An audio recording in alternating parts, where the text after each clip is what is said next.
let's now introduce Sebastiano Corli from Politecnico di Milano. So.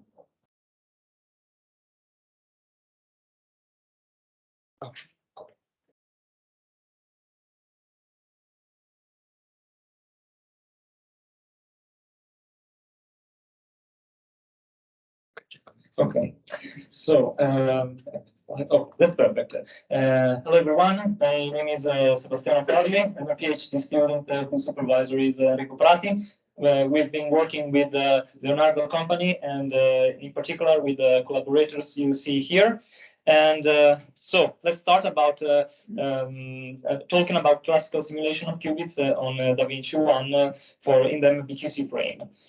Let's say why we need a little introduction about graph theory. Well, graph theory is very well used in quantum computing, for example, for encoding the so-called error correction codes, for studying qubit connectivity. This is the IBM honeycomb lattice.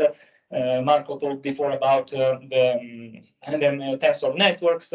And in specific now, we are going to talk about the so-called one-way quantum computing, which is also called measurement-based. And okay, sorry. And well, measurement-based is a different paradigm of computation and is specifically quantum. We are not applying gates, but instead we are preparing the qubits in a superposition. As you see here, the superposition is represented by different colors, and therefore we are going to entangle the qubits. After the qubits are entangled, we are going to measure some of them so that the measured qubits collapse in a specific state, say the red one. But this process affects even the non-measured qubits because of the previous entanglement, and that's the flow of quantum computing in the MBQC state. And we need the three operations, which are the entanglements, the measurements, and the corrections. And the interesting fact is that apart from the entanglement, all the other operations we need are just one single qubit. Let's define a little bit what is a graph from a math perspective. Let's say it's a set of sets. The first set is given by the vertices from 1 to n. You see the vertices of the dots here in the graph. And therefore, we have the set of the edges, which contains the couplings between the edges, which is given by, of course, the sticks here in the figure. Another important concept is given by the neighborhood of a vertex A, which collects all the vertices connected by this specific one by the edges themselves. And therefore, we can state a correspondence between a graph and a quantum state. So we call this correspondence as graph state, where the vertices are given by the qubits and the edges are represented by the entanglements. And so you see here, for example, a ring topology. This graph can be mapped into this circuit here. As you see, we are applying some Hadamard gates in order to put the starting qubits from 0 to the superposition state, and therefore we are applying the entangling gates, which are the CZ. And well, it is possible even to give a representation from the perspective of the so-called stabilizer group. Let's say where given the so-called poly group, which is the composition of n poly gates, poly matrices, x1, z2 up to n, we are selecting just the commuting elements from this group, and therefore we have an abelian subgroup. This abelian subgroup is called the stabilizer group. And why is it interesting? Well, first of all, because as you know, in quantum mechanics, but even in linear algebra, all the matrices which commute each other with can share let's say a set of eigenvectors or eigenstates. And therefore, we can describe a specific qubit and its connection by representing the central one as the X and the connections, the edges, the entanglements, as the Z gates. And I assure you, for example, this K1 represents the central qubit and the K2 the second one, and these two operators, they commute. Well, we developed a new way to install the graph states, in which we call the hub code. We can select all the qubits which, for example, can cover the all edges of the graph. As you see here, 1 and 2 cover all the edges, but for example, selecting just 1, we're not covering this edge. And so the algorithm consists of preparing only the non-hub qubits in the superposition state, and therefore we apply this operator, which is identity plus the stabilizer, in order to generate the whole graph state. And as you see here in the previous slide, here we are applying only 1 qubit operators, not 2 qubit operators as the CZ gates. And for example, you see here in the ring topology, we need the ceiling function of n halved by 2. And for example, in the star topology, 1 stabilizer generates the whole graph state. So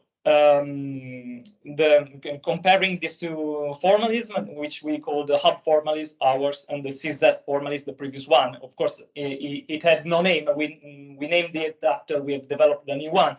We just, in our formalism, we just need the single qubit operators, and we have a smaller group, let's say a subgroup of the stabilizer group.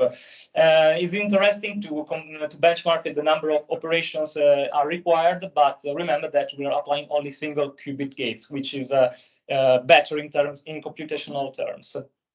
And therefore, another topic very correlated, but from a computational perspective. Let's apply and simulate the MBQC computation on a classical simulator as the DaVinci one.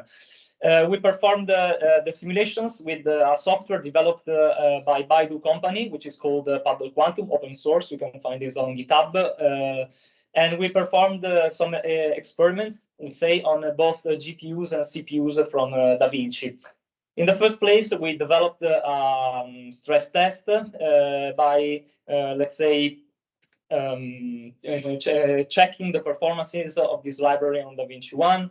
And as you see here, we have applied just a test algorithm, a set of Hadamard gates, in order to test the memory size we are able to approach and computational time. As you see here in figure, increasing the number of layers makes the algorithm growing in a linear fashion, while increasing the number of qubits, which is the depth of the circuit, we have an exponential growth.